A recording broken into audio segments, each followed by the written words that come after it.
So welcome to our fifth event of Manifold Symposium on Experimental Criticism. I'm Emma, and I'm the co-editor of the journal with Jenny. We'd like to acknowledge that Manifold was founded and is based upon land within the traditional territory of the Ute, Cheyenne, and Arapaho people. Thank you to those of you who have been joining us in the previous iterations. If you missed any of the panels, the video recordings are up on our website. The panelists for this week also have their pieces linked on the events tab of our website, and they'll be up for the remainder of the week until Wednesday. Jenny, is that right? Yeah, I've been pulling them maybe like Thursday morning and then putting up the next. So if you are interested in what you hear from our panelists today, you can go there and read their full pieces for about a week. Also, the physical copies of our journal have finally arrived, so order your copy and we'll ship it out to you. Jenny's going to show you a bit. Here we go. I think I speak if you're on gallery view so that you can see it. But here's our beautiful issue, the frontispiece and cover art from Rosemary Waldrop's Camp Printing, and a gorgeous, oh, can I get the fold out to work here? And Tatina will actually talk in more detail about this later today. But it's beautiful, and we're really excited to ship it out to everybody. So we're really proud of it and of Tatina for the beautiful design. Our panel today is The Literary Visual and is co-hosted by the editorial project from Mexico City, diSonare. diSonare was born out of the concept of dissonance, so diSonare, reflecting the complexities that feed art and writing in their diverse genres and practices. As such, their voice is invaluable to this ongoing conversation about transdisciplinary engagement, and we feel a real kinship with their commitment to the realm of the experimental. 21st century criticism has devised plenty of monikers for critical approaches to objects that are fluid, liminal, multidisciplinary, intermedial, transmedial, comparative media, medium theory, mediation, remediation, etc. But in trying to define methods, typologies, and theories, criticism ties itself up into an unreadable knot, a snarl that obscures the fact that criticism itself is a media, a mediator composed of multiple mediums. Experimental criticism, then, might demythologize the intermedial relationship between object and critique by more clearly being an object. On this panel, we're focusing specifically on the use of the visual as a mode of critique, on the engagement with visual practice as a way of further expanding the confinements of a hegemonic critical structure, and considering what transdisciplinary practices can offer critical writing. The work of the presenters you'll hear from today draw upon various art practices, engage multiple intelligences, and move towards an undisciplining by trespassing into various territories. In Peter Szendy's piece, The Third Eyelid, he speaks to the languaging of film, considers blinking as sight's respiration, its rhythmic breath, questioning whether the visible, like the audible or the legible, must be punctuated. This piece, as much of Szendy's work, moves between literary, visual, and auditory practices in such a fluid and elegant way as to allow us to consider each in light of the other. Peter Szendy is the David Hurley Professor of Humanities and Comparative Literature at Brown University.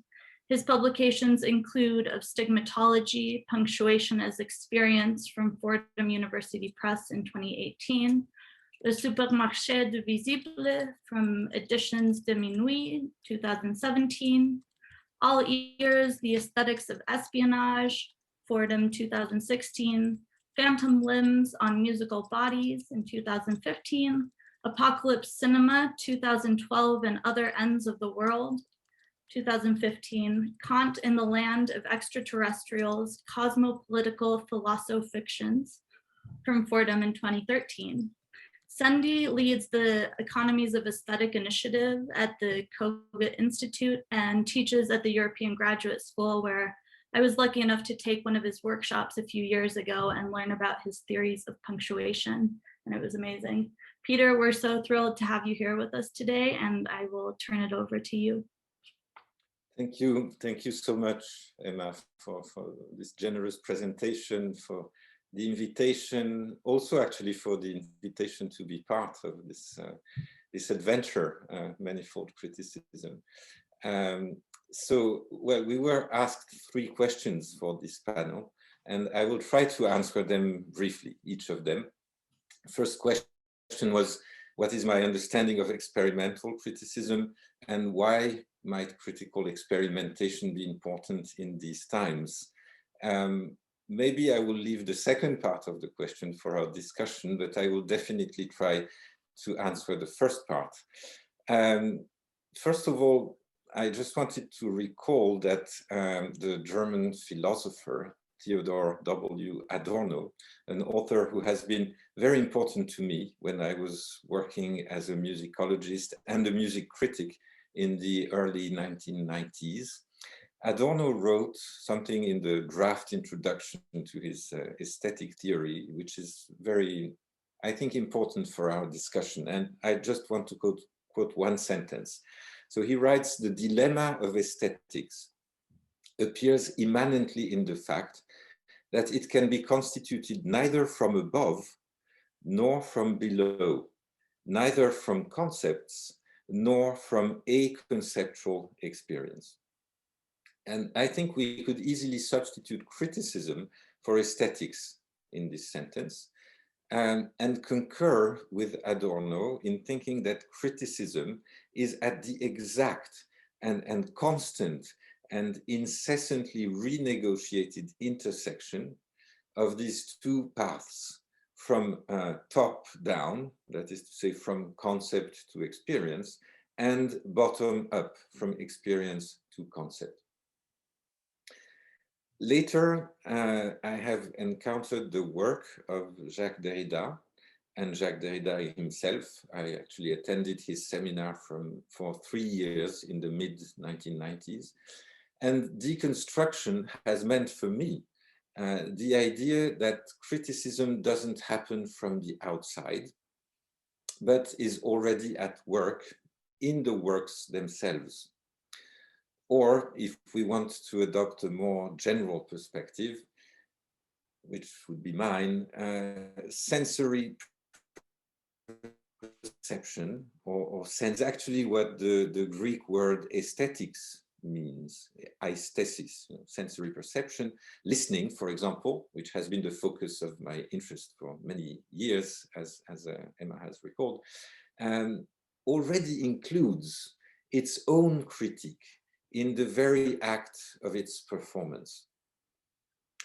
And well, a name that I have invented for myself in order to designate this self-critical listening, well, actually, it's not quite true. I borrowed it somehow from Nietzsche's famous preface to Twilight of the Idols. This name would be auscultation. Nietzsche writes, I quote him in the preface, posing questions with a hammer.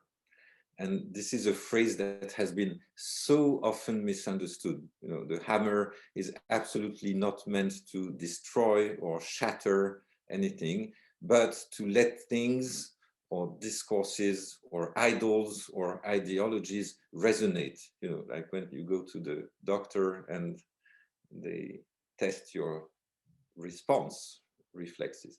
So posing questions with a hammer, Nietzsche writes, and hearing in reply what he describes, what Nietzsche describes as a hollow sound. This is, he says, a pleasure. And he actually exclaims, what a pleasure. A pleasure for someone with ears behind his ears. That is to say, for someone who listens critically, for someone who listens with reflexive ears, with ears behind their ears, maybe meaning listening even to listening itself, right? So, by the way, the fact that Nietzsche in this very famous passage borrows from a medical lexicon, hammer, auscultation, etc., this is interesting also to us, I think, since criticism, the word criticism comes from the Greek crisis, which means, among other things, the turning point of a disease, a sudden change in the course of a disease, be it for better or for worse, for that matter. Which brings me to the second question we were asked, which is, how do you experiment within your critical work? Well, I have constantly tried to include, to involve, indeed to entangle in my writing the very questions that I write about. To give you just one example, in Listen, A History of Our Ears, which was published in French in 2001, I was arguing, to put it very simply, that listening is never a solitary act, even when I'm alone, but it is always an address to the other, a sharing of what is listened to with another, be they the other in me. Now, in writing the book, I constantly tried to perform this address to the other, very simply by addressing the reader as you and creating all kinds of situations of address. Another quick example, in 2013, when I wrote Of Stigmatology, the book that you mentioned, Emma, which is a book dedicated to, again, to put it very simply, an expanded or generalized concept of punctuation, not only in sentences, literary texts or discourses, but in the visual, in listening, etc. Here I constantly punctuated the text I was writing with images, emoticons, even blank pages or black squares. I was actually inspired by Lawrence Stern's virtuoso practice in Tristram Shandy, one of the works that I analyzed and which was thereby folded, I'm even tempted to say many-folded into what I was writing about it. But I also believe that without necessarily reenacting it, and by simply describing the critical element, especially where we don't expect it, this can be a practice worthy of the name experimental criticism. You know, simply describing the critical element where you wouldn't expect it.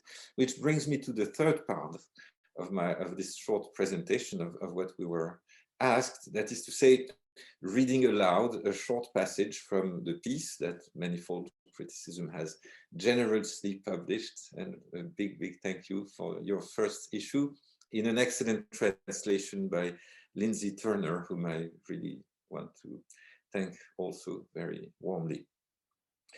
Before reading this passage, just one quick remark, just to recall that in Greek, the verb krinein, which is the root of criticism, critique, crisis, and so on, krinein means to separate, to distinguish, to decide. So my piece really is about the decisive element.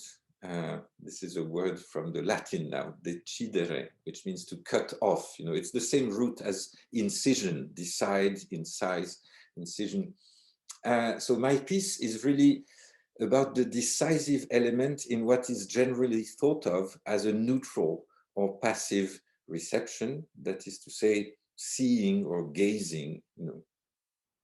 My piece is about punctuation as a general paradigm for what I would call the decisional power inherent in sensory perception, in aesthesis, and specifically here in seeing or gazing. So there is decision in whatever sense you want to take that word. So let me read quickly a passage, two passages actually, that I edited. As a child, I often wondered how long I could go without blinking. It was like a dare, a challenge I set for myself, or something I would enter into competition with I would enter into competition with whoever was facing me. The winner was the one who succeeded in not blinking before their opponent. It is tempting to think that the rapid movement of lowering and raising our eyelids, like a window blind, lowered and immediately brought back up, is sight's respiration, its rhythmic breath. Sometimes this breath is agitated and accelerated when we are moved, for example, or disturbed, or when we want to appear particularly attentive to the other, while nevertheless not managing to concentrate on what they are saying. Sometimes blinking begins to race and our lashes tremble over and over, as if without words and by eyelid speed alone, we are trying to say, yes, yes, absolutely, of course, I completely understand what you're saying. Several years ago, at work on a general theory of punctuation, what I called a general stigmatology, I discovered a book by Walter Murch, Francis Ford Coppola's film editor and sound mixer. I began reading his reflections on montage, published under the beautiful title, In the Blink of an Eye. What, I asked myself, was so interesting to the film editor about blinking eyes? The real question that occupies Murch is that the visible, like the audible or the legible, must be punctuated.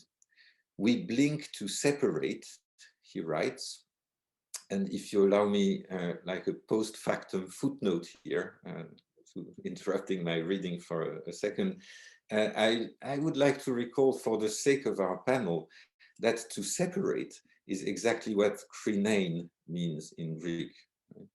So I read the sentence again. We blink to separate, Walter Murch writes, before adding that we must render visual reality discontinuous, otherwise perceived reality would resemble an almost incomprehensible string of letters without separation or punctuation. In short, in the punctuating blinking of our eyes, Murch finds a montage of the real. Thank you. Thank you so much, Peter. I'm going to ask you to unmute yourselves and clap and make some noise for Peter.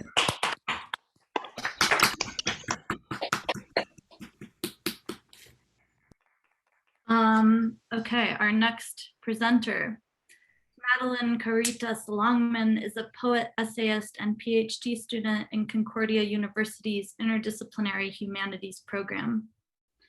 Her writing has appeared in Room, Lemon Hound, Prism, and elsewhere. Her first book, The Danger Model, was released in 2019 by McGill Queen's University Press. Longman's piece in Manifold, On Confession, Exercising Shame and the Art of Tracy Emin and Carmen Maria Machado, considers how self-imposed confinement can bolster a tenacity to produce confessional work. Weaving her way through Emin and Machado pieces, she draws parallels that recognize the communal ground from which art can emerge, one that disregards distinctions of discipline. Madeline, thanks so much for being here. Hi, thank you so much for having me, and thank you for this beautiful event and this really gorgeous publication. So in response to your 3 questions that you asked, experimental criticism, in my view, values and incorporates continuous processes of adaptation and shapeshifting, growing and developing with its content as new discoveries and with them new questions emerge.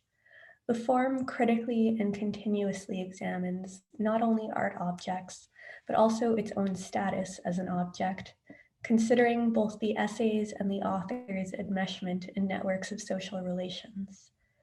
Rather than restricting form and content to adhere to a fixed idea of what criticism, quote unquote, should be doing, the writing must continuously question its own methods and remain open to change.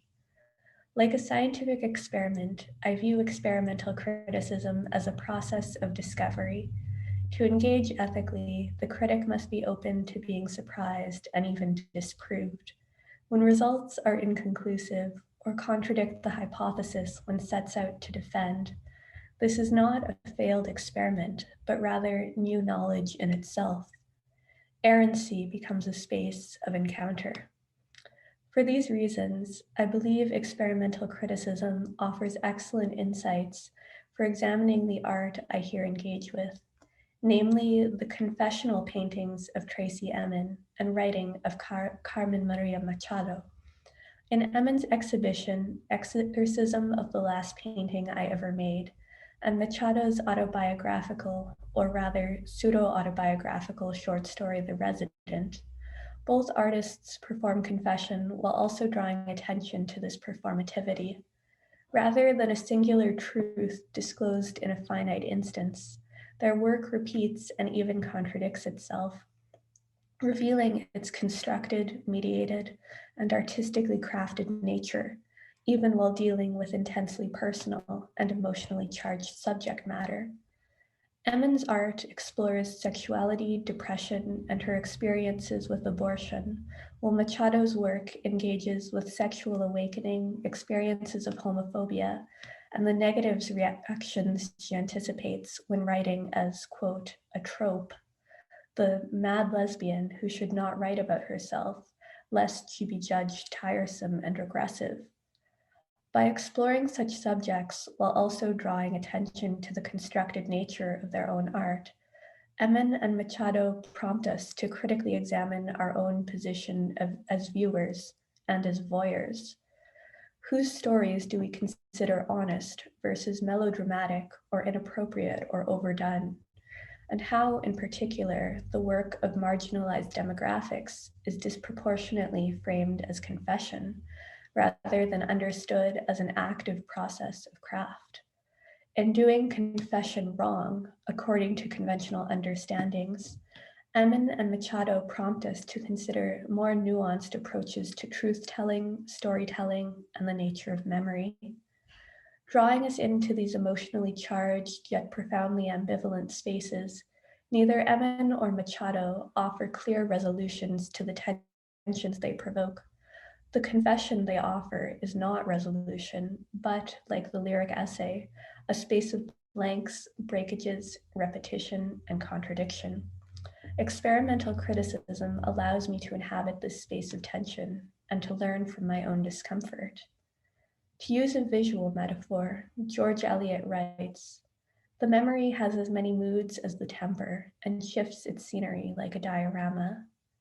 I am interested in how interdisciplinary, multimodal forms of critique can move through multiple views of this ever-shifting diorama, rather than reifying a singular objective, quote-unquote, perspective. I posit that criticism should not simply be understood as progress towards a single declarative truth, but valued in itself as a process of questioning, exploration, contradiction, and discovery. Criticism, like confession, can be an ongoing act. I'll now read a few short sections. 1. In 1996, a woman locks herself in a Stockholm gallery for 3.5 weeks. In the room are tarps, canvases, sheets of paper, paint, and brushes, newspapers, food supplies, a CD player with albums by The Clash and the Beach Boys. She works nude, alone, focused, it appears, entirely on her art. Body prints, paintings, sketches in pencil and ink. Her work expands, overlaps, and obscures the walls and floor. Despite the smallness and clutter, the room sprawls with absence, of furniture, of luxury, of human contact. The emptiness is punctured by stark figures of paint cans, a bed, a little table, a ladder, one woman painting alone. When the 3.5 weeks are over, she plans to burn whatever she's created. She's had fisheye lenses installed in the walls. Anyone might stare in and see her exposed. Some will call this brave, others exhibitionism, self-indulgent, shameless. For better or for worse, raw. 15 years later, the man who interviews her says, "I sort of feel like I know all about you." "But you don't," she says. But, he begins, and she interrupts. I'm an artist. For 3.5 weeks, she creates 14 paintings, 78 drawings, 5 body prints. Sometimes she writes on the canvases, letters spidering or blocky. Some sections she crosses out in thick scribbles, leaves others frosted with paint drip. The whole room feels impulse, men and women etched in quick, thin angle, calligraphied in that Egon Schiele dimension between ethereality and bone bodily sharpness. Figures bend in ways which may signify pleasure or pain. The body fails both to contain and to escape itself. Emin is present in the twist of knee and hip curve, and the metacarpals articulated in a hand pressed blue onto the paper. The artist painting these figures as they twist and solidify, as their outlines merge into one another, into herself. The letters jut out, capital and uneven, insist on the presence of the hand that printed them. 2 decades after Tracy Emin's self-imposed artistic isolation, Carmen Maria Machado publishes her short story, The Resident. In it, another artist, this time a novelist, sequesters herself in an attempt to create and/or exercise. Carmen Maria Machado's short story opens with her first-person narrator, named only as CM, driving through the mountains towards the remote and ominously named Devil's Throat, where she has been accepted to participate in an artist's colony. Tipping into the off-kilter dimension of horror, The Resident tells the story of a woman who drives into the mountains to write, who carries us with her into this shifting forest of memory and alienation. Strange illnesses afflict her, covering her skin in bumps. She sees visions of hands darting out from under the bed to drag her down into the darkness. When her car strikes a rabbit, she suspects this is an omen. The horror imagery is at times so heavy-handed, we can't help but think that Machado wants us to call her on cliché. Her character looks at the struck rabbit and outright tells the reader, I hoped this was not some sort of omen. It's a horror story. What else could it be? And yet, the obviousness of the self-referentiality gives the story that off feeling so definitive to the horror genre, as though Machado is anticipating our responses. I know you think you know what's going on here, she seems to say. Don't get too comfortable. She reminds us again and again that we are reading a story. The struck down rabbit has been torn in two, like, quote, a sheet of paper. She reminds us how tenuous this world she is building in our minds out of ink and paper, how easily she can tear apart what we've taken as real. It's a similar feeling when she reveals that her character is, like herself, named CM. Like Machado, she is a writer. Like Machado, she is married to a woman. In fact, CM is writing her own thinly veiled autobiographical novel about a lesbian character confronting personal trauma. A writer writing about a writer is classic cliché, and LGBTQ people writing LGBTQ characters are well accustomed to accusations of being too autobiographical. And writing about trauma, well, but to bring all these elements together, and on top of that, to name the character after oneself, you sort of feel like you know all about me, the story seems to say, but you don't. Thank you. Thank you, Madeline. Again, if we can unmute and clap.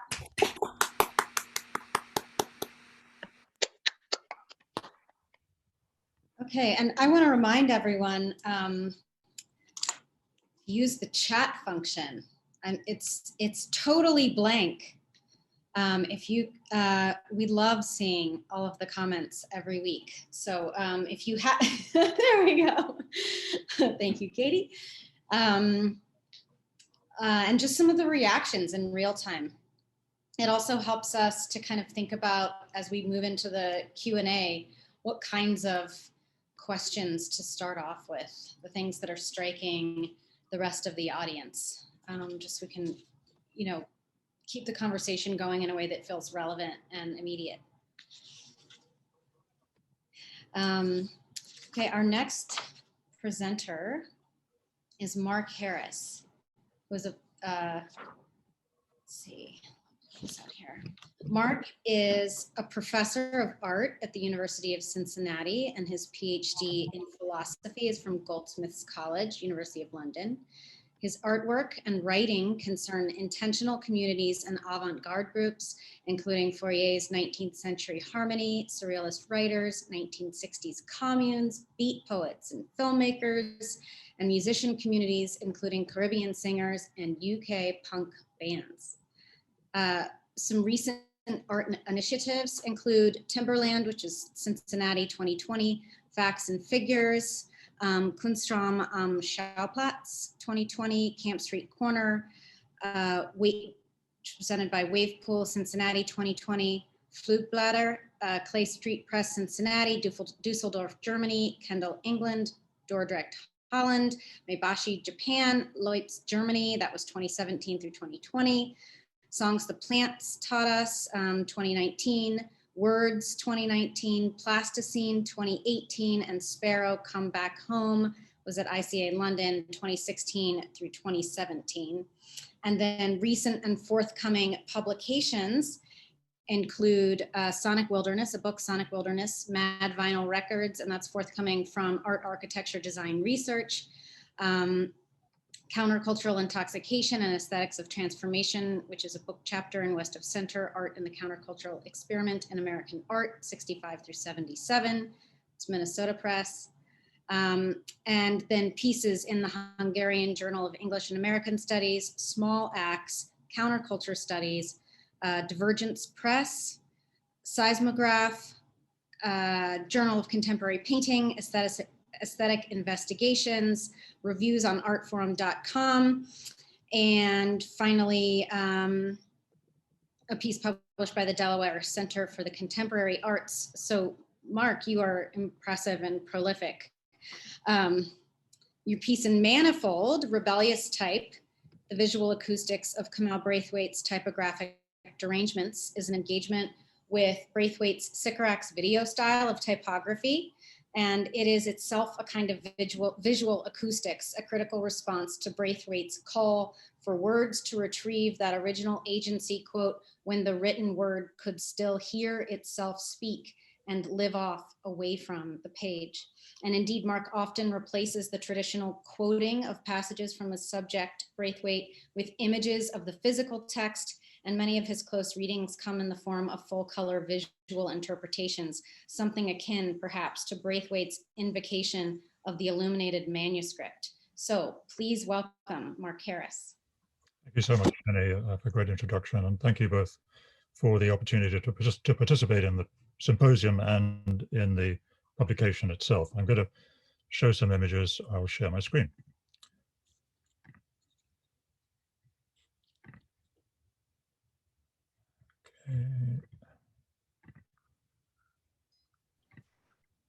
Okay, so I write about Kamau Braithwaite, as Jenny said, a Barbadian poet emerged in the 1960s with three remarkable books of poetry, the first of which was Rites of Passage, was Rites of Passage, and they were anthologized in The Arrivants a little later on.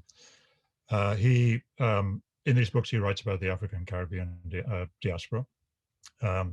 He received a scholarship to attend Cambridge University in the 50s, but was unable to get a teaching job in England afterwards. So he moved to Ghana and worked there for about 8 years before returning to the Caribbean and taking a job at the University of the West Indies in Kingston, the Mona campus.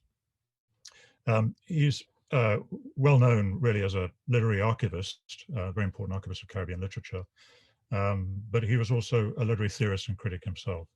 And significantly was one of the co-founders of the Caribbean Artist Movement in 1966.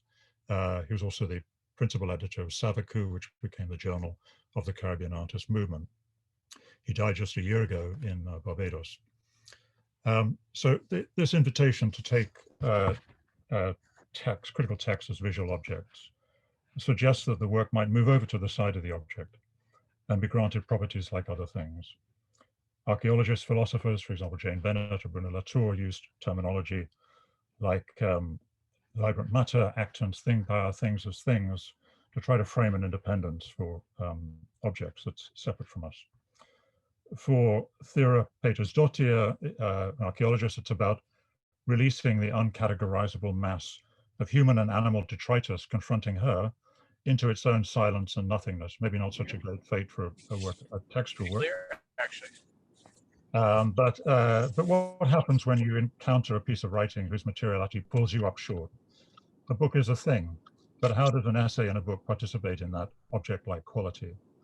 How might prior knowledge, readings, interpretations of the text impede options to grant the text its appropriate realm of liveliness?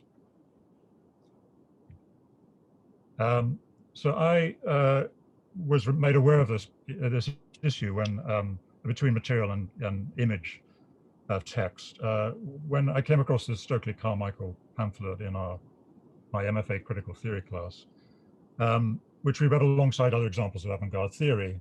I thought it was interesting to deal with, to engage with Carmichael's argument for Black cultural and political insurgents, because it added dimensions, I felt, to the usual configuration of aesthetic and political radicalities of the avant-garde as they emerged from the very start with Henri de Saint-Simon's summons to artists and writers in the 1830s.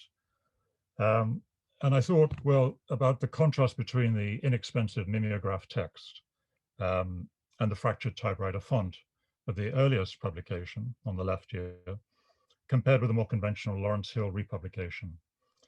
The original appropriately, I thought, my students thought too, resembled an artistic manifesto. And I'm reminded here of Peter's talk of Adorno's, in the same book, Adorno's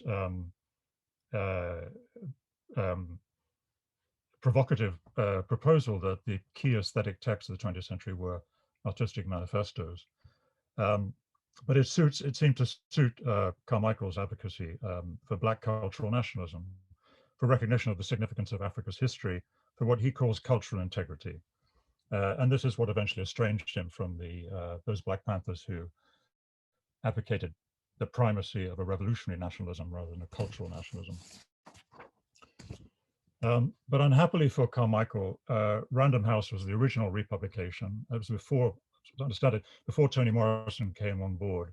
Morrison had, of course, taught Carmichael at Howard University, but as far as I know, she wasn't involved in this particular publication. But with the republication by Random House, they removed parts of the original. And you can see the section in parentheses is taken out completely. It includes this great comment, the West has never been civilized.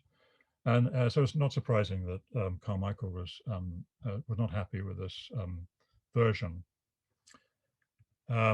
I was in Kingston, Jamaica, when I heard from Emma and Jenny about their interest in the Brathwaite article for Manifold. And I was planning to work at that time in the UWI Brathwaite archive, where I came across these two unpublished texts from 1982, which made me think of the Carmichael text. I mean, the handwritten, photocopied title page, for example, and the in-text corrections. And maybe I can make those a bit more visible. And so here in the lower section, which is an introduction to a dictionary of his neologisms, Brathwaite invites us to respect his need to create new words that respond to the Black colonized experience. He mentions a conscious Caliban confronting prosperous thesaurus. More on that a bit later. And he, I think importantly here, invokes a new language, or what he calls an unlanguage, to deal with this challenge. For the Manifold essay, I worked with these books, these large format books here. They're compared with a 7-inch record to give you a sense of their scale. These are impressive volumes, heavy and many, many pages. And these are really a kind of expanded manifesto, visual sonic assemblages, I think. Encounters with something robustly material. It's as if that 1982 declaration of an unlanguage would acquire a mass that you can't possibly ignore. There were also ways for Brathwaite to become a critic of his own work through its revisualization. And this Sycorax video style, the name he gives for this inventive typeface, represents earlier poems in new layouts and with numerous additional annotations. So in the manifold essay, I discuss these uncooperative, restless typefaces that seem to be expanding into new associations while obscuring legibility. At one point, Brathwaite calls this experimental typography a sonic cinema. These large format publications interweave font objects, interviews, literary criticism, Caribbean philosophy, quoted literature, rewritten poems, to which he adds his own commentaries, to form multiple projections, a kind of cacophonous cinema, or perhaps film stills, or typography as hand-drawn film strips, plus musical score, the 24 frames per second of invented words, sometimes stuttering in repetition as if in a trance. It makes us learn to read again. And one of my students said they didn't know where to begin with the extract we were looking at from Barbadian poems. It was so completely unlike anything they had read before. Here's one of the illustrations in the essay, which shows 25 years of Brathwaite's rewriting of the Caliban figure. Caliban's responding here to the Sycorax, his mother's, in Shakespeare's The Tempest, his mother's summons. And I think this indicates too that this typography may be a kind of font sorcery. And you remember that Sycorax teaches Caliban the function of the plants on the island.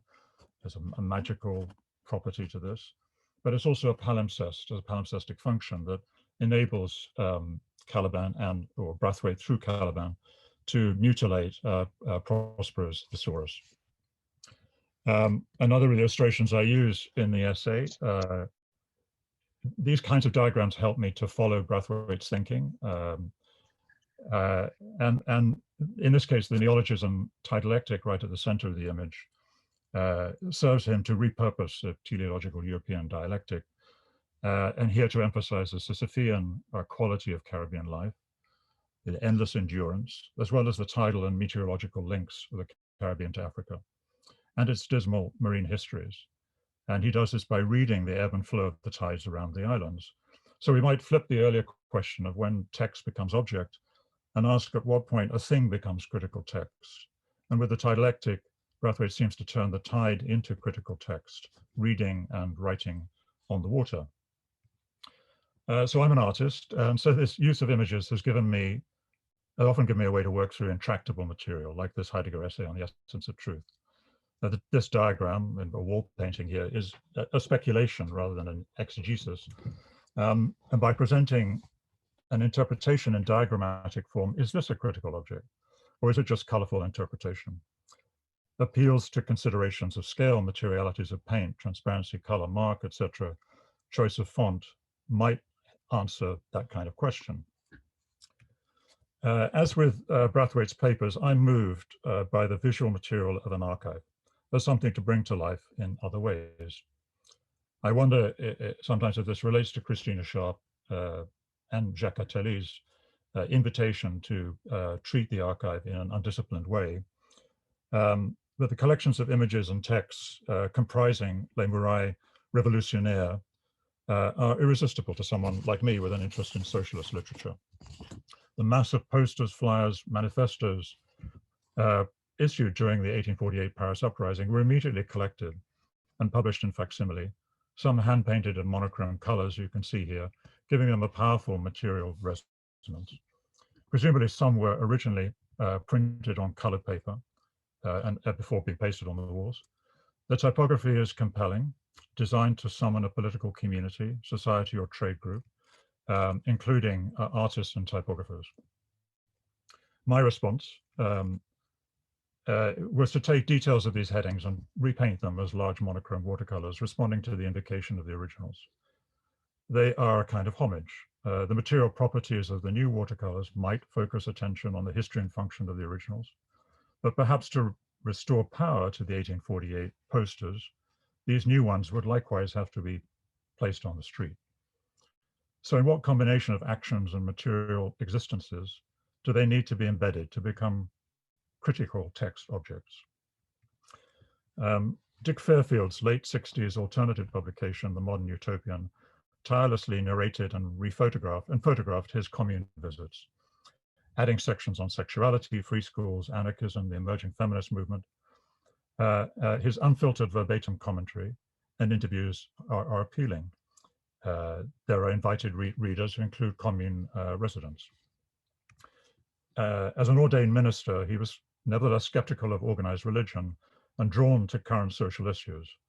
But he does report on many religious communes, always though as a kind of visionary who is anticipating, searching for, writing about other people's visions of how to live in his present. These well-crafted books use practical but inventive, paced-up design methods to make counterculture manifestos. And to do justice to Fairfield's commitment and that of the early commune residents that has always impressed me, I reproduced pages from the originals as impersonal, labor-intensive, crafted, if you like, pencil drawings to allow the images independence. And so back to Brathwaite and my conviction of starting work that took the poetry out into the streets, in this case, London. I can't do this any longer, I'm stuck in the States. Always working on trash, always with found objects as they were in the street and always leaving them there afterwards. Often they'd be just picked up and discarded and taken away within hours. But is this a kind of experimental criticism, a way of making texts into critical objects? And one of the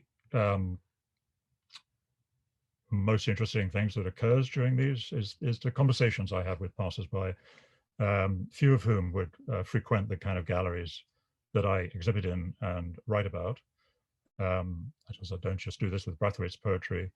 And so in this case, the case of this mattress, in fact, it was, as I started working on it, I was interrupted by two Rasta trash collectors who I had a conversation with about Brathwaite and the poem and persuaded them to let me finish it.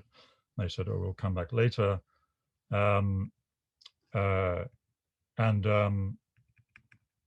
Most bizarrely, with this one, encountering Banksy, who stopped to have a conversation.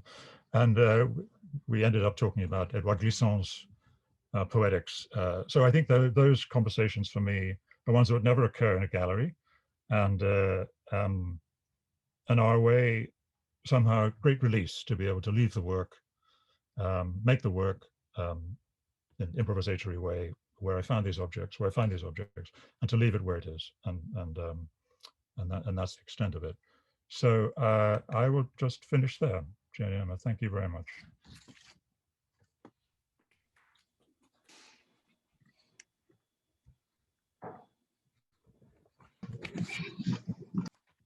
I'm having trouble unmuting. Why don't we all unmute and mark a hand? Sorry.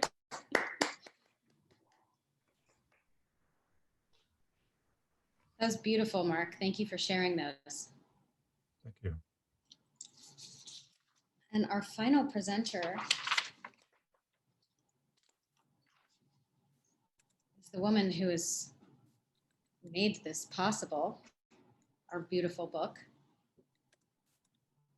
Tatiana Vasquez Estrada is an illustrator, designer, and art director with a BFA in visual communication from Centro de Diseño, Arte y Televisión. Since 2016, she's collaborated with artists and writers designing experimental publications and catalogs, as well as art and poetry books. Her interest in visual theory and analog techniques create editorial designs that are playful, witty, and tactile, an approach that is borne out in her work as designer of both Manifold and diSonare, our co-host for this panel. And Tatiana, I have to say, we worked very closely with her, obviously, on Manifold, and her sort of deep understanding of the text as object, I think, really really made our object into a piece of art. And her attention to detail was just remarkable. So we're so happy to have her here to talk about both diSonare and Manifold and her work on creating these objects, these text objects. So thank you, Tatina. Thank you very much. Hello, everyone. I'm so glad you could join us. I'm gonna quickly share my screen. I would love to show you some images. There we go. So I'm a visual communicator, and I'm here to tell you about how, as a designer, I perceived and helped create the final visual pieces, the actual objects. I'd like to say, first of all, that I consider visual design as an exercise of translation between every piece of work and its final format. Whether it is the actual publication or each piece of work individually. Working along with the authors as a translator with the intention of transmitting the initial message and honoring its contents, the main consideration is to remain true to the author's vision, all while focusing on giving it a physical format. In most cases, that involved plenty of conversations and compromising with authors and editors. The way I see it is that the pieces are the flesh of these projects, whereas editorial design is the skeleton. It is a wireframe through which each piece is aligned and able to communicate with the one before and after, still experimental yet bounded in order to be consumed. For these exceptional projects, having a classic visual layout is what I consider the best way to create these publications, because you need to establish rules in order to be able to break them. So that was a way of highlighting how experimental we wanted to remain or explore in this actual final layouts. Through these unique editorial projects, design and editing became intertwined, nearly braided. I had the opportunity to talk and collaborate hand in hand with Jenny and Emma, and we were able to have like several conversations, and every piece of conversation is essential, and every decision has been completely conscious and meticulous. In this cases, whether it was the color pink, the line work, how we wanted to highlight some things and maybe show others in a different way, because that way, as a physical object, you get to interact with it in a different, you get to have a different sense of what it finally is. That's why in some cases we played with switching. I usually play with switching the layout, so that way you can get to remember that the physical feeling of the book is just so unique. In these cases, we did compromise a lot with like very specific details that would let us, that would let each piece communicate one with the other before and the one after. And the idea was to, as we said, remain as true to the original message as it was possible without it not being able to communicate or feel as if it was from the same publication, had to feel as if there was part of the same family. So each of these decisions were completely specific and decided and thought after and thoughtful. The line work, how we wanted to add like this very specific characters, which we, for that, designed a font made of this manifolds, which was a beautiful, beautiful process. And I'm very, very thankful to be able to work along these projects. I'd like to end this with like a slightly cheesy statement. For the past 5 years, I've revolved around how creating each piece is like going into creative labor. So every time we are finally able to print, I tend to joke around how long this birth has taken and how much hard work it has each involved. And I'm so happy and so grateful to be part of these incredible teams and for these teams to confide me being their midwife. Can't wait to hold this one in my arms. Thank you for listening.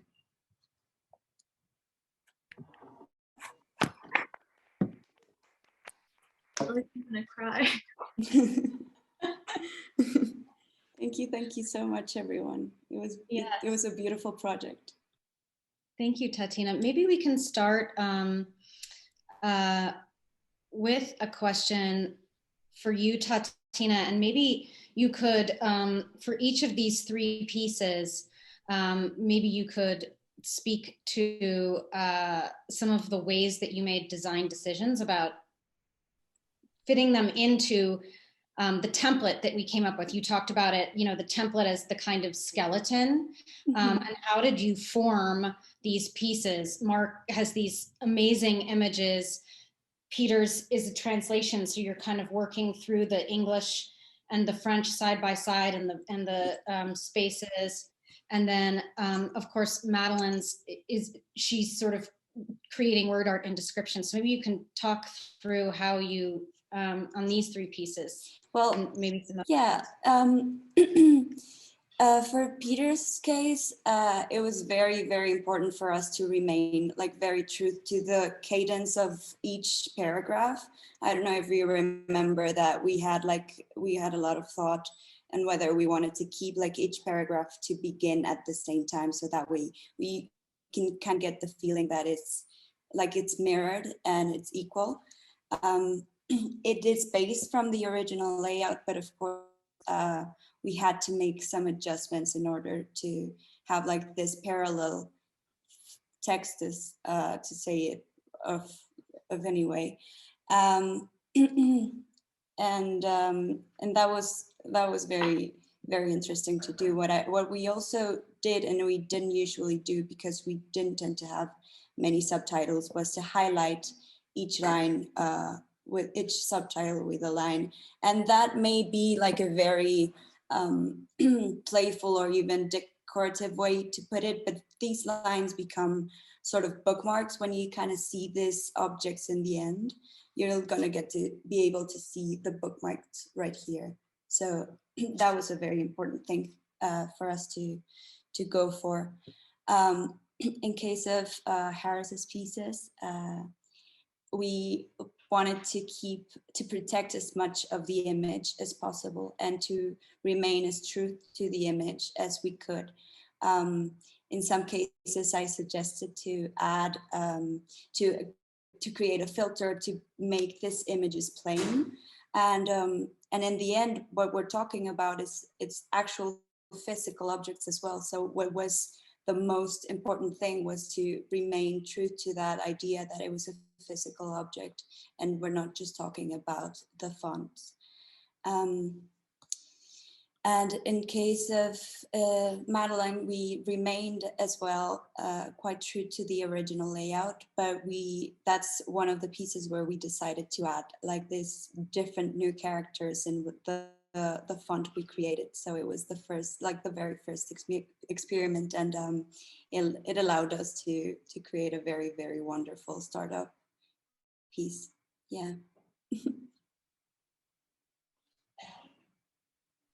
Thank you. Let me see if we can go to, if there are any questions in the chat here before I get to. Also, if people want to unmute and jump in and ask questions, feel free to do that as well. Please do that. Let me just go through here and again. Okay. Let's see. Luke says, Peter, your discussion of Adorno perceiving criticism as an unresolved dialectic led me to think of the idea of the contested audience for criticism. Below equals popular and above equals academic. Yes, and I wonder what the panel perceived to be the possibility for a more consciously popular appeal for experimental rather than traditional criticism, and where this could lead their own work or writing.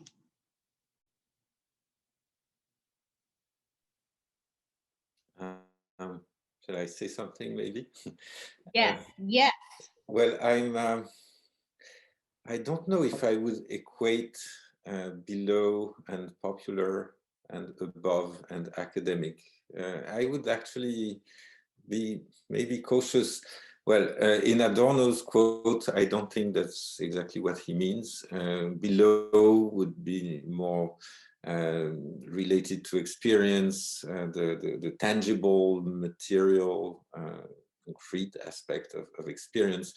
And above would be the conceptual. But I would resist, making these two distinctions overlap. I mean, I would resist saying that the conceptual is equal to the academic, and the material, tangible equal to the popular.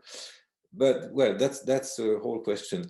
As far as the possibility, which is actually very, very important to all of us, I guess, here, and Luke, you're really right in raising this question, the possibility of a popular appeal for experimental criticism. I think that we have answers. I mean, I like to think that in what Mark or Tatiana presented, a certain practice of what I would subsume under the idea of punctuation, but punctuation, exported in urban space, or the practice of punctuation in typography, typesetting. Typesetting or typography is not only does not only include punctuation marks, but is the very practice of spacing, punctuating, and this, I think, again, is I don't think it's idealistic to think that it regards everyone. No, I mean, how do you punctuate? How you breathe in urban space, and this kind of interventions in the very phrasing of our everyday life, strolls, gazes, etc. I really believe in this. Could I add something there? This is where your autobiography catches up with you, because this is my son who's speaking from England here, who's asking this question. But of course, we send essays back and forth to each other now. So, but I wonder whether that chapter I love in aesthetic theory, the ugly, beautiful, and technique, might be helpful here, because at one point Adorno writes about the significance of those fearful kinds of poems, like Rimbaud's what is it, the title of it? Is it the Ironmonger, I think? But anyway, and Baudelaire's Amata, extraordinarily difficult poem to take, describes this appalling image of a murdered woman on the bed. And Adorno cites these as the ugliness that is needed to contest or challenge the ugliness of the society, bourgeois society, that is being opposed.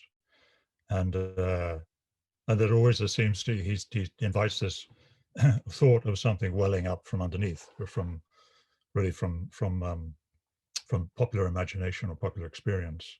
And I think of what inevitably escapes those kinds of fascinating equations is the colonized experience. And so the underclass, or the experience of the colonized individual, if you like, the descendant of those enslaved, the Black Caribbean resident, is that always classified as inferior, always classified as an underclass, or always classified as some lesser having some lesser popular imagination or popular pastimes, finds themselves in this continuous struggle of looking for ways to articulate the importance of value of those very things, and that but it's there's no level playing field, because the philosophies that we tend to inherit and counter are European, and it's very challenging for someone like Brathwaite to develop a counter philosophy, and both to say that this, I mean, this is what you find, I think, in Césaire's poem, particularly in Césaire's poem, which is in the Berger Bostock translation, is titled "Return to My Native Land," but the recurrence of nouns, of ugliness, of disease, of illness and decay, reference those that are being imposed on the Caribbean by European writers and thinkers. They don't originate in the Caribbean, and so Césaire, like Brathwaite too, I think to some extent embraces these and then reconfigures them and propels them back like missiles on those who applied these terms in the first place. So.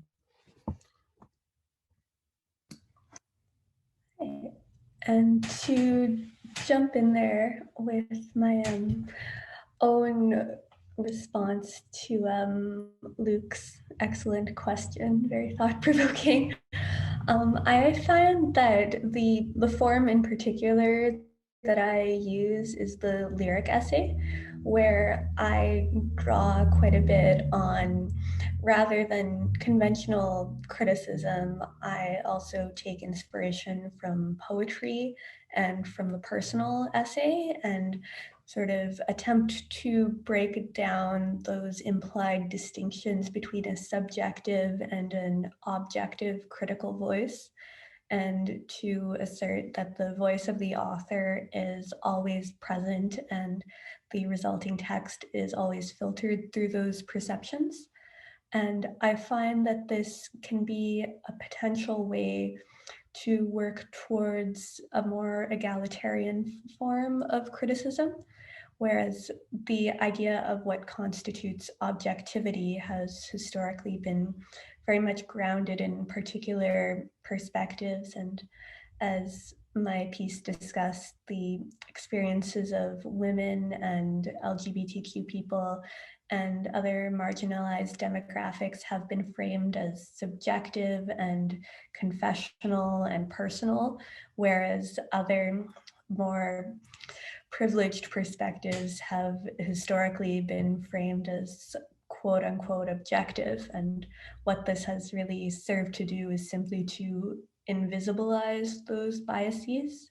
So my attempt to incorporate the personal voice and to make it evident that the role of the author in the text is an attempt to grapple with that omnipresence of subjectivity and bring it back to the forefront, and hopefully present a mode of scholarship which is less exclusionary.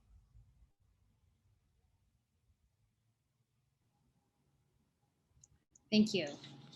That was a great question, Luke. Thank you so much. I'm thinking to kind of circle back again to the reference to Adorno from both Peter and Mark. And then also Madeline used the word diorama to potentially as a descriptor for criticism. And I'm thinking about her piece as the part that you heard her read as a kind of textual diorama of the installation, Emmons installation. Also, the pieces that Mark created, both the ones that he showed us, his art installation pieces, but then also the pieces that he created for his essay as being a kind of flattened, perhaps, diorama of his relationship to some of these terms in the Brathwaite. And then also, Peter, I was thinking about punctuation as a kind of diorama of breath, or a kind of approximation. So there are all these separations from real to less real to conceptual. So back again to this concept versus experience kind of dialectic. And I'm just wondering if you could all speak to these, what's the word that I'm thinking of? The spaces between these various levels of diorama creation between text and object.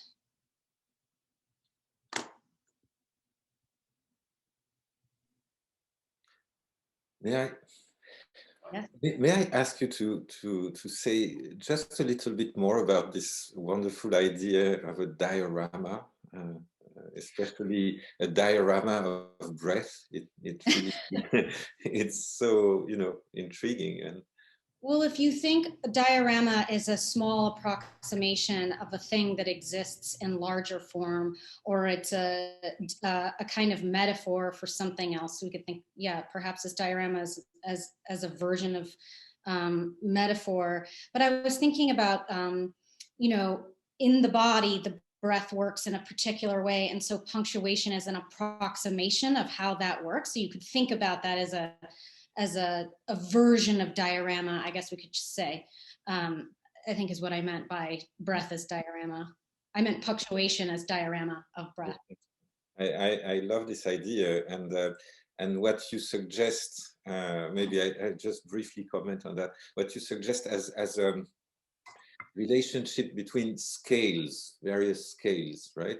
And this is actually, I think, not only central to punctuation. After all, if you think, I mean, to an expanded view of punctuation, after all, if you think about it, someone like E. Cummings started to punctuate inside the words, right, between syllables or even within syllables. And at the same time, punctuation can be thought of as being having immediate political effects. I'm thinking about what Madeline was talking about, and the recent debates in France. I don't know if you've heard about it. There is a number of House representatives in the French Parliament who want to outrule the possibility of what is called in French écriture inclusive, which is a way of respecting, gender neutrality, or not, maybe neutrality is not the right word, but gender inclusiveness. And so since French language has some syntactic peculiarities, you have to use dots, periods, in order to render adjectives or nouns readable in both ways, like feminine or masculine. And so the French Academy, and now a great number of representatives in French Parliament from the right-wing or so-called centrist current administration is working in order to exclude, to outrule this the very possibility of this use of punctuation in order to make official language and official documents gender inclusive. So that's also a question of punctuation, because it really literally it's a debate about how to use points, periods within words. Actually, if you look at écriture inclusive in official documents, sometimes it looks like a poem by E. Cummings, right? And so there you are. What happens within a word and what happens on the large political stage, that's a question of scale. So to comment on your idea, Jenny. Yeah.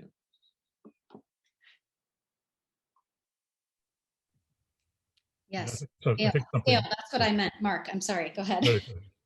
I think something that's happened now to us involved in teaching, most acutely, perhaps, is this, the diorama becomes the screen for a practice that we have to evaluate and encourage. And so we're constantly reading in as one might with a diorama. You read from the diorama, the miniature, to the imagined existent, to try to understand what the materiality of this thing is that you're discussing and evaluating, and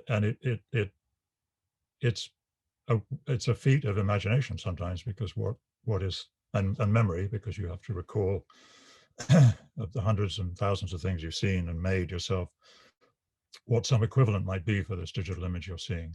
And so, and not just, one has, much as we are now, the student there explaining a piece of work that may actually be rather impoverished or maybe fantastically marvelous. And in either way, you have to acknowledge the challenge, both of you, of dealing with this surrogate.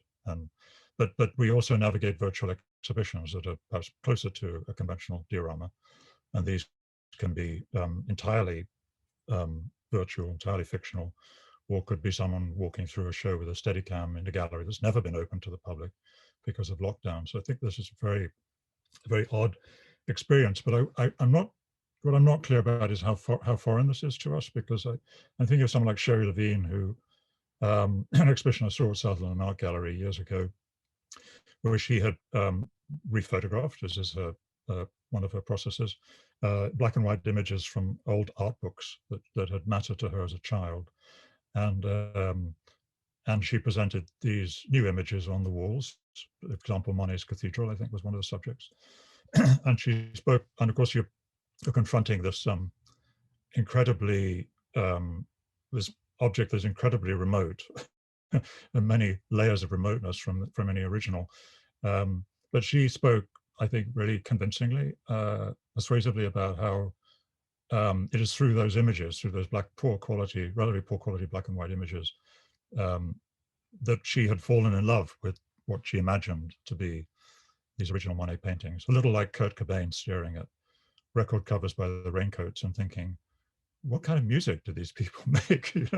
So that reading in, or that speculative engagement with the little image as a passage threshold to the larger world has always been important, but perhaps never more so than now.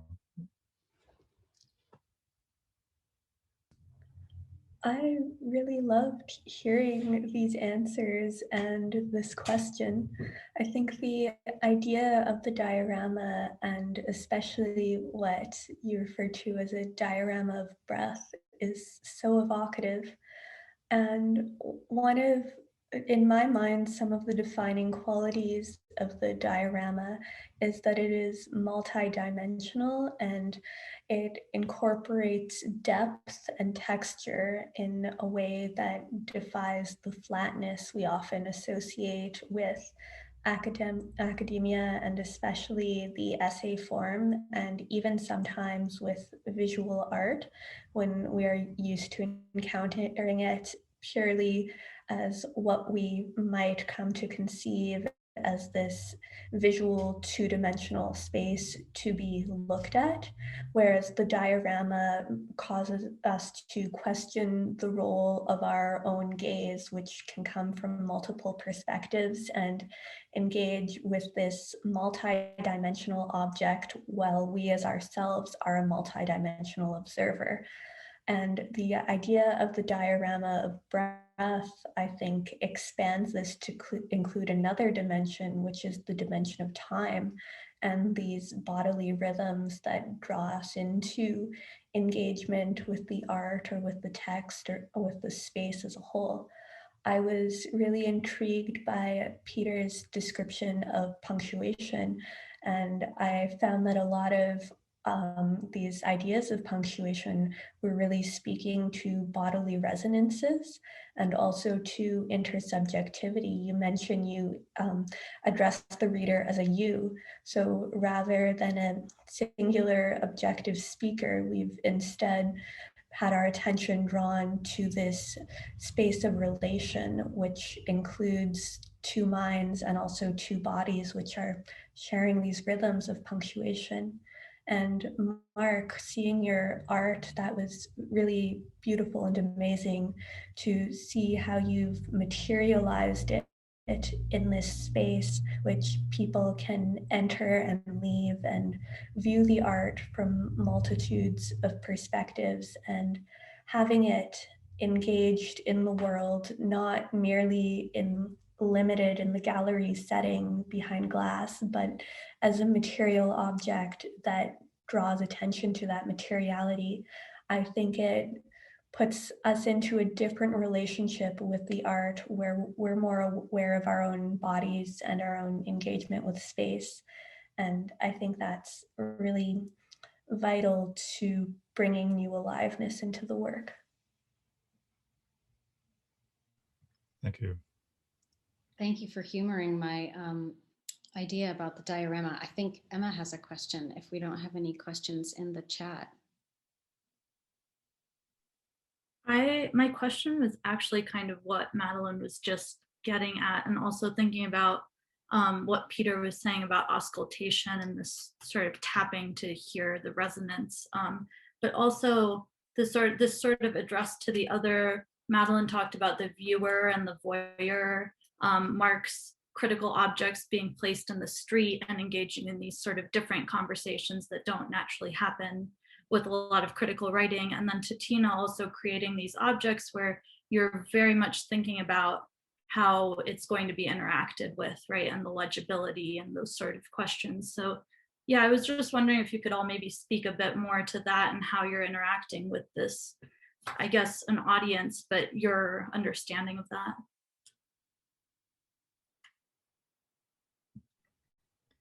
Well, often you have no audience, right? And it's that I've been in 2 or 3 exhibitions this year, and there's been no audience, so the galleries remain closed.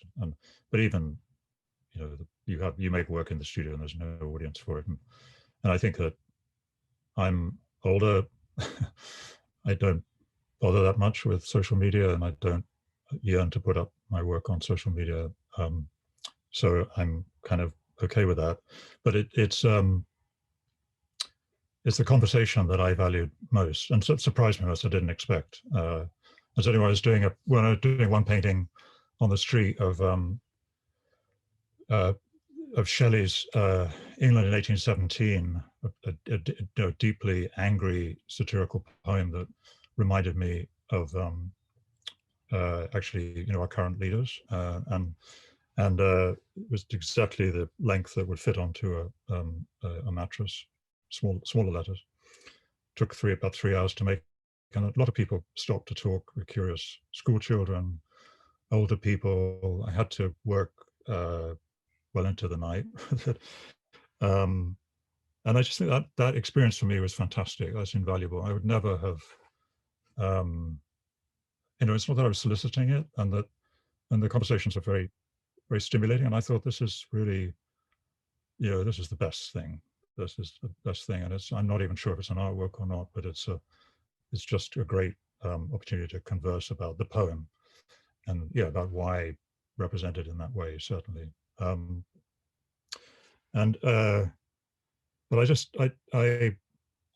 so the audience, the object. But something Peter said earlier really intrigued me, and the water merch.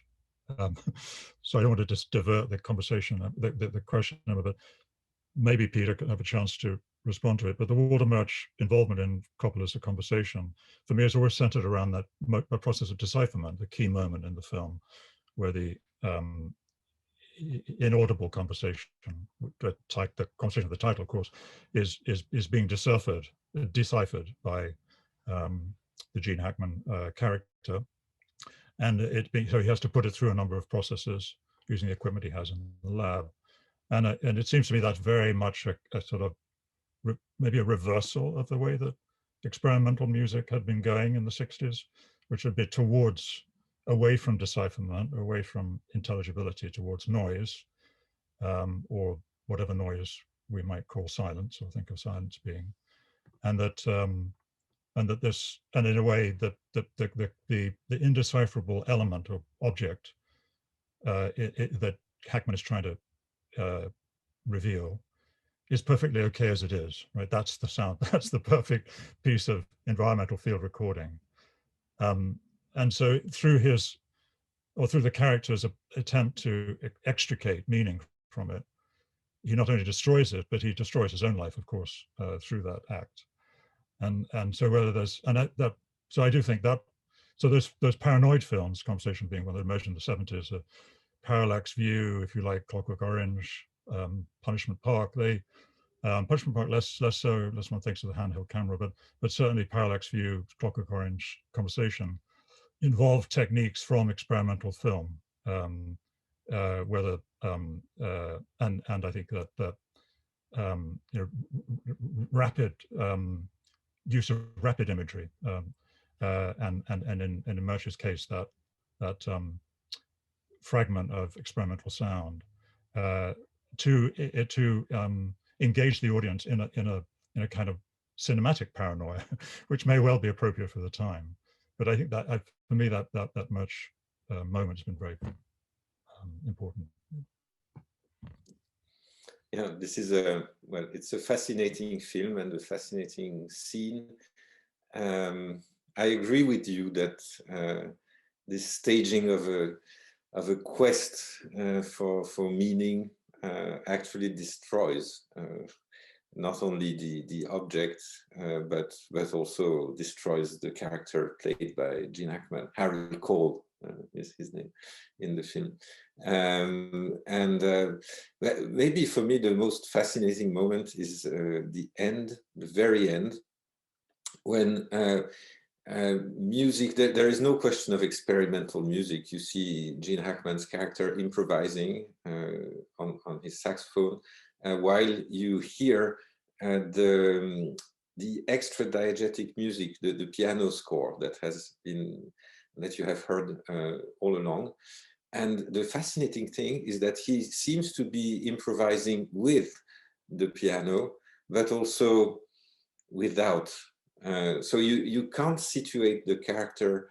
You don't know if he's in the film or outside the film anymore. And it's impossible to decide if these two scores, his improvised music within the story and the extra diegetic music, if they are together or not. And this is really fascinating, which actually I very quickly also I want to pick up Emma's suggestion about auscultation. Actually, Gene Hackman is auscultating if you remember this amazing scene when he starts to destroy his room. I mean, looking for the bug supposedly, which he doesn't find.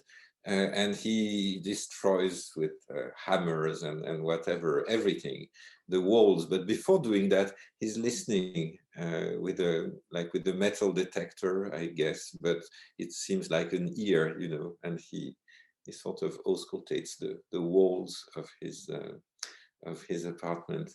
And I think auscultation, speaking of audience, I don't have a general, you know, thing to say about the relationship with audiences. But what I can maybe say is that, of course, when you're in front of an audience, when there is an audience, there is a sort of reciprocal auscultation going on. You try to figure out what is out there, how people, you know, breathe, how they, all the intangible signs of a collective listening or fragmented listening or gazing or whatever. This is, you try to sense them and reciprocally. So there is this kind of reciprocal auscultation going on. And auscultation is a fascinating practice. There is this wonderful treatise by the one who invented actually a French doctor, Laennec, who invented what is known as mediate auscultation through the stethoscope. And one of he wrote a huge treatise, which is actually fascinating also in the way he describes what goes on inside bodies, like, I don't know, pneumonia, the sound they make. And for the first time in history, you know, you have a soundscape, a sort of inner soundscape that opens up. But what he says is that before he started using the stethoscope, when he applied his ear to the body that he was trying to listen to, it created interferences. Since he was pressing his ear, he would hear, so to speak, the sound of his ear interfering with what he was trying to listen to. So that's interesting too. I mean, if we generalize this experience to other situations, again, following Jenny's suggestion of, thinking in various scales, then what would that mean, this interference in a situation? Like, for example, the relationship with an audience. Where is interference? How do you listen to one another? Thoughts? Yeah. I really enjoy this question about encounter with the other and the role of how this plays into the shaping of the expression and to the experience as a whole. Lately, I've been reading Byung-Chul Han's book, Saving Beauty, and he's very invested in the concept of the tear and the rupture, and how the space of encounter with the other, it's not a space of smoothness. There has to be tension and resistance in order for there to be true encounter. Otherwise, you're simply encountering yourself and your own preconceptions. And there has to be that challenge there, even if it's a space of discomfort, and that discomfort in itself is meaningful. We might think of this as what you've referred to as interference, where instead of hearing the smooth soundscape of our own thoughts and our own thinking processes, we're being interrupted and forced to take alternate paths, which can lead us to new forms of understanding. And I think this is one area where experimental criticism is able to accommodate that more than more conventional forms of criticism often do. In my own work, I've tried to incorporate that space of the terror or the resistance or the breakage through the use of white space on the page, and having sentences which might be quite jarring and then abruptly trail off, so that the reader is placed in a position where for a few seconds they're with their own thoughts making that leap, and they might disagree with the leap I'm making or find it confusing, but that in itself is meaningful. And I'm not necessarily looking for a reader to agree with everything I'm saying. And in fact, if there is that resistance, that's something that is in itself generative. And I particularly enjoy performing these fragmented essays for an audience, and being in that space of having these silences and these punctuations, of feeling the rhythm of the words shift and the atmosphere in the room shift, with that relationship developing between myself and the audience. And after having that period of questioning and discussion where really interesting generative things come out of it, because there's been that space for encounter and disagreement. Thank you. I think if we could, I just have one quick question to direct to Tatiana, and then maybe we can open it up again. But this idea of interference, I'm really glad that the other three panelists have brought this up, because we can think about the editorial of interference, perhaps of Random House that Mark mentioned, but that design is an interference. It's a translation, but a translation is a kind of interference. Of course, Peter's work has been translated in our text. So I wonder if Tatiana could think about, or just talk about, the ethics of being this interferer, and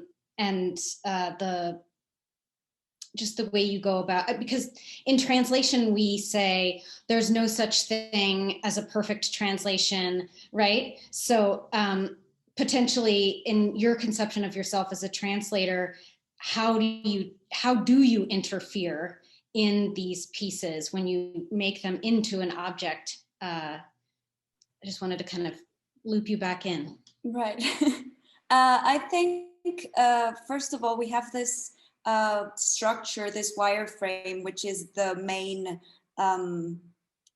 publication that will allow us to decide whether which guides will apply to each piece. And that is, of course, something that is super personal, and it involves having a lot of chats probably with the authors. But in most of the cases, I tend to, whenever it is impossible to actually, well, as it is always impossible to actually reach the exact same meaning. So what is usually best to do is to stick with the whole idea and the whole concept of the physical object, and decide which elements we can keep and which elements are not necessary for this new step on the process of this individual object or this individual piece. Yeah. And if we could, maybe the other collaborators, before we go, I would be interested to know if you've felt your own creations to have been interfered with editorially, artistically, and how you know, just sort of what the experience of that is. I mean, it has to be the only thing that perhaps is universal is that when a piece is published, it is interfered with. So maybe you can speak to that, and then. I really enjoyed the process, and it was really lovely to see this piece that for me had primarily been more of a sonic piece, that I had performed it and read it before, but on my computer screen it was really quite basic notes that didn't really have a lot of life to them when they were just inert on the page. So it was really lovely to see this be transformed into a more material entity that took up these pages and had this color to it and this font that made it something unique. And yeah, it was really a pleasure, and I just want to compliment Tatina on bringing this project to life in such a gorgeous way. I'm so glad you liked it. Thank you so much. I think Tatina's design looks fantastic. I've yet to see the book itself, but from the images, it's great. Thank you so much for it. But I just wonder sometimes how the we were talking about, well, I was talking about manifestos earlier, but the there seems to be a point at which that declaration on paper becomes too aestheticized an object or too precious an object, whether through historicization or historical significance or its presence in a particular archive, to retain any of that power or that summons, that possibility for summons. And I suppose the same could happen with a book like Manifold. So you say, like, so instead of Jen and Emma or Tatina coming and saying, you know, well, here it is, it's held together by staples, but it retains all its force, you know. So we have instead this very beautiful object that is a pleasure to engage with and read. Yeah. I think somehow these things are constantly in question or in discussion. In conflict, yeah, I would say so. But I don't see anything wrong with aesthetics at all. I think it's a very good way to honor like very beautiful projects. So that was my way to just put a little bit grain, like a grain of it. Yeah, thank you. Let me just say that. Sorry. No, go ahead. No, I was just wondering if the diSonare editors could speak, because you've been working with Tatina. Yeah, I would jump in because just to kind of come full circle, I love what Peter said at the beginning about decision and incision, and how, you know, this etymology, I think it sort of relates in some way. And now we're talking about interference, and then Peter was also talking about blinking and punctuation. So this kind of incisions that are blink, you know, every time you blink, and this sort of visual punctuations in a way, and how that relates to Tatina's incision, you know, in this big skeleton and in this big project that are journals. And on the other hand, I was also thinking about Mark's when you talked about reading and writing on water,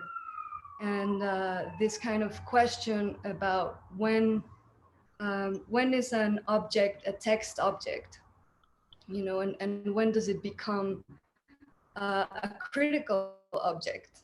So there's this thing in publications that is a hidden gesture, you know, like an occult gesture, as if we were writing on water, and at the same time there's like this big decision, this big incision that is very tactile. And I think Tatina is very good to balance those things together. And just as a last thought on Mark's work, I thought about the idea of an amulet and the idea of a symbol, you know, and when does a visual gesture transcends the idea perhaps of criticality and becomes an amulet or a symbol that that is there. So in a weird way, I think journals and all this process and all this community work becomes that merging of something ephemeral and something that is very tactile. So I want to really thank Tatina for all these years of diSonare. You know, it's just the three of us, basically.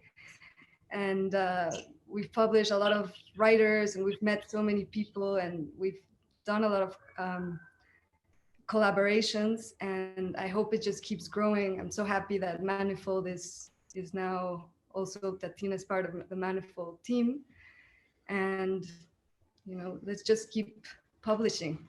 And I'm gonna warn Emma and Jenny of the dependency that they're gonna develop over Tatina, because you really get to the point where you can't operate with water. Be careful. Thank you. I think we're already there.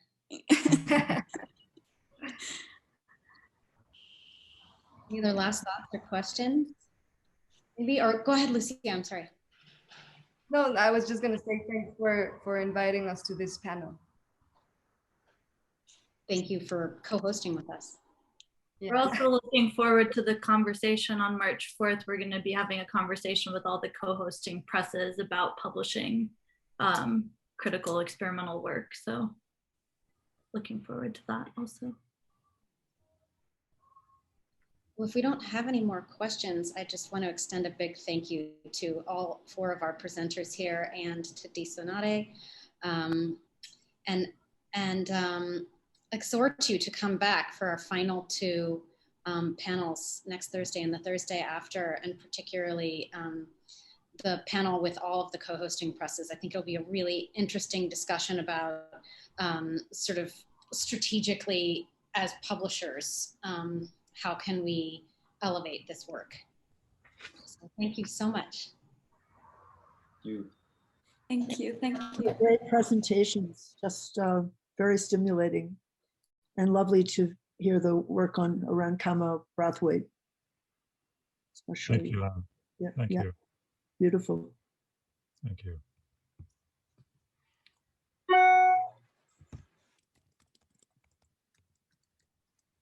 Thank you, everyone. Yes. Thank you. Thank you, everyone. Thank you. Bye. Jenny, Emma, thank you so much. Bye. Thank Bye, you so everybody. much. Bye.